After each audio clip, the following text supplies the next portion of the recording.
Curation. There we go. All right, we are live. Welcome back, everybody. And we're just saying this is just partially an excuse, as folks know, if they've heard this before, for me to get to talk to people who I enjoy collaborating with. And so I'm Roy. For those of you who are new, I'm a startup investor in the future of work, and every day we answer one of your questions about work.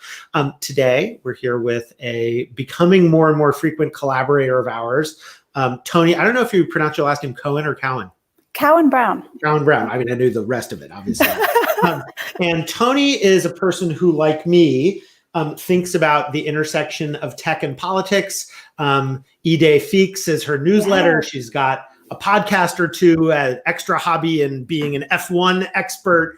And so, and one of the things we were talking about just before we started was how you describe somebody's career, or describe somebody, not even their career, people who have multiple affiliations. And I think those multiple affiliations get to the very topic at hand, which is what point in my career should I start building my personal brand? And Tony, would be great to hear your perspective on it. I love this question so much. And you really did put me to the test of like, what's yours? Let's go. I'm a VC. It took me a while for me to swallow those two letters and just own it, but I'm a VC, so it goes. Let's do it. But to that point, we expect founders to have their elevator pitch, but we don't actually expect human beings to have their version of the elevator pitch. And so I think this is what this is getting at. And I think the best way to kick this off is the absolute worst time to be building your personal brand is when you need it the most, i.e. when the stakes are high, i.e. when you're trying to shift jobs, or you need something, or you're building a company and someone says, you're Vlad at Robin Hood. There you go. Yes. So you're just like, we get the product, we get the company, but who are you? So unsure about the product, but we might want to invest. I mean, VCs say all the time, we invest in human beings.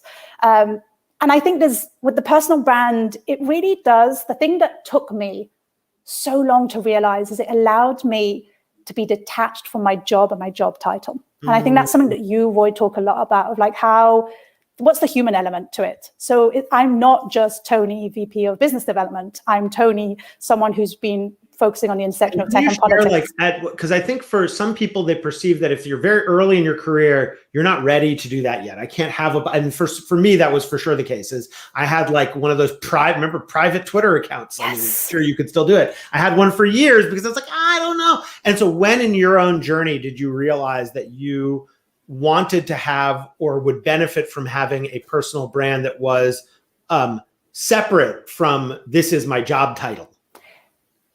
Too late when I did it intentionally, but the thing that I did very well was I did it unintentionally. Say more about that. So I started very young.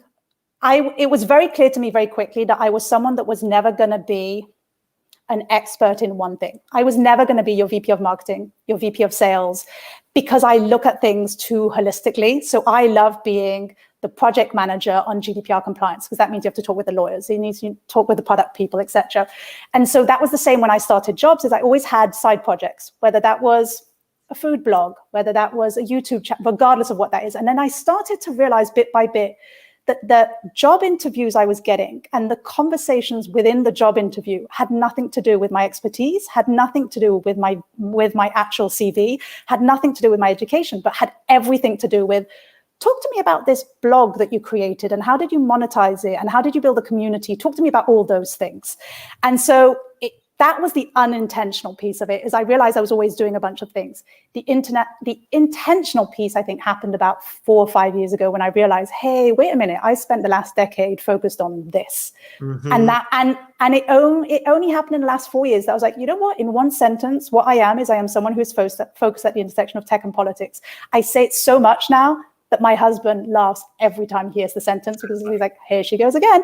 But at least it's consistent. But is also an F1 expert. And I mean, that's the challenge with these things. And I love the insight that it doesn't have to emerge from a strategy that you intend to do, and that you were just having the courage to speak in public about things you were interested in. And, I think the things to me that I find that misfire when people go too early is when it clearly seems like they're trying.